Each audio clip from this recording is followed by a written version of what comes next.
And this is a narrative that we constructed from several different narratives to preserve confidentiality that illustrates a highly warm narrative. Carrie is taking Spanish this year. At first, she was quite concerned and kept saying, this is too much to remember. But I just kept encouraging her. And I enjoy Spanish too, so I enjoyed helping her. I always feel that she does the best she can and tries to pull her weight around the house. Last fall, to our surprise, she wanted to join the tennis group with me and my husband, and she did very well. Of course, she was the lowest ranked on the team, but she still had fun, which I think was great. It wasn't about winning, but about being able to play.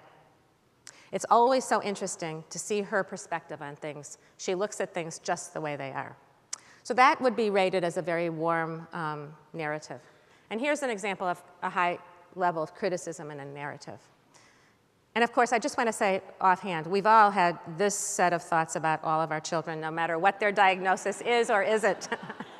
So there's nothing really pathological about it, but it's different than the high level of warmth. So what kind of person is he? Well, he's a very unique individual. How can I put this? One of the things about Johnny is that I really like him when he's in a good mood, but when he's in a bad mood, it's impossible for us. I still cannot trust him being alone in the house without destroying something. He's compulsive and he's so controlling, especially with me. The tension in the household gets absolutely incredible. He is very, very stubborn. He'll tend to scream to the point where my eardrums vibrate at that point. I suppose that's his only way to fight something he's scared of. He doesn't have any social skills. So we took these narratives that were coded here in California, sent back to us in Wisconsin, and we again focused in on this subsample where all of the sons and daughters were still living at home with the mom and generally the dad and siblings as well in some families. And we studied whether levels of warmth and levels of criticism could be associated with changes in behavior problems and autism symptoms over time. And also we asked the reverse question. Maybe the autism symptoms and behavior problems were leading to changes in warmth and criticism as expressed by the mothers in the 5-minute speech sample. So to bring out the slide again, this time we began, this is work that was led by my former postdoc, Dr. Leanne Smith, and you'll be hearing more about Leanne as the morning goes on. She's now a colleague of ours at Wisconsin. And she asked whether maternal warmth at time 2 predicted behavior problems at time 3. And we start this research at time 2 because I think that was the first time we measured the expressed emotion in our study. So as we move through our study, we try to have some measures that are the same so we could track changes over time, and some measures that we decide to bring into our study and sometimes bring out of our study so that we can continually learn new things from the families in our research. And this, so this was asking whether maternal warmth at time 2 predicts behavior problems at time 3. And so first, one thing that I want to share with you is that at time 2, only 8% of the mothers who gave these 5-minute speech samples could be characterized as low in warmth. So it's very nice to be able to say, after all these years since Lee O'Connor's article was published, that this is not a population low in warmth. This is a population that has high levels of warmth, even after long periods of parenting. I mean, these are parenting people who are, on average, at that time in their 20s. And so moms, only 8% of the mothers were considered low in warmth, and that's important. And only less than 20% were considered high in criticism. And truthfully, as I said, all of us have those critical thoughts and express those critical emotions about our kids. And when you have children with challenging behaviors, it's not surprising that there's criticism expressed.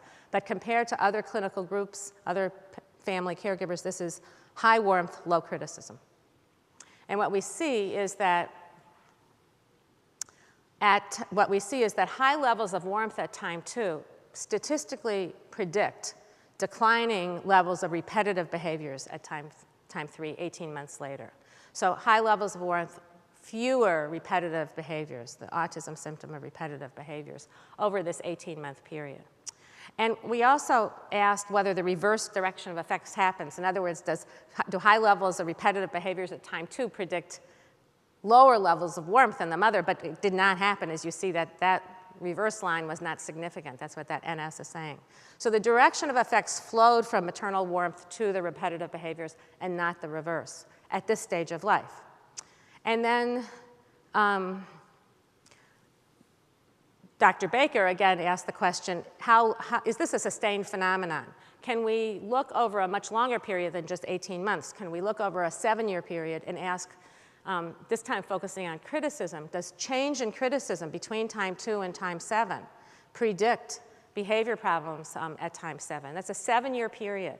And so can we take snippets of what mothers say when they describe their children and code them and see if those snippets index qualities of the family environment that are really having long-term and important effects on child development? And the answer is yes.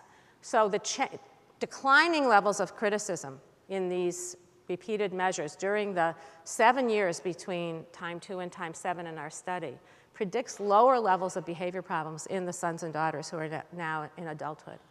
So this is a very, very important finding, and again, the reverse direction did not happen. It's not that behavior problems declined and then the mothers were less criticism. It's really that when mothers' criticism was going down, behavior problems declined.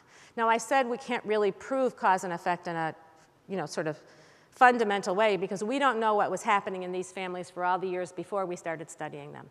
But if you think about, even setting that aside, that warmth and criticism are tractable characteristics of families. They are things that we can, with reducing criticism and increasing warmth are not simple matters, but they are matters that are under our control. It's not genetics. It's not hardwired into our biology. These are characteristics that are sort of more proximal.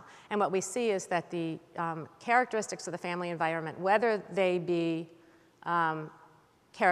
adaptability or warmth or criticism, are all associated with improving outcomes as the son or daughter grows up. And the power of the family environment is a message that I feel it's very important to share with you today, the positive power of the family environment. And the fact that the family environment effects are not transitory effects, they are long-lasting effects, and that this is not just simply reverse causation. It's not that the child is driving all of the effects on the family, but that the family is having a profound influence on how the son or daughter is developing during these adolescent and adult years. So what are the implications of this? So as I mentioned a few minutes ago, there have been studies using multifamily group intervention, bringing groups of families, small groups of families together. And this has been done in other fields, and primarily in the mental health world. But what it has shown is that families who participate in this multifamily group intervention increase their expressions of warmth and reduce their expressions of criticism, as well as other aspects. And we've imported some of the structure of those interventions into a new program that we've developed at the Waisman Center under Dr. Leanne Smith's leadership, funded by Autism Speaks. And it's called Transitioning Together, and I'll be telling you about that at the end of the presentation today. So it's Transitioning Together, meaning teens and their families planning for the transition to the world of adult services. And this is the curriculum for Transitioning Together, grew out of all of our research findings from the study of adolescents and adults with autism over the past 12 years.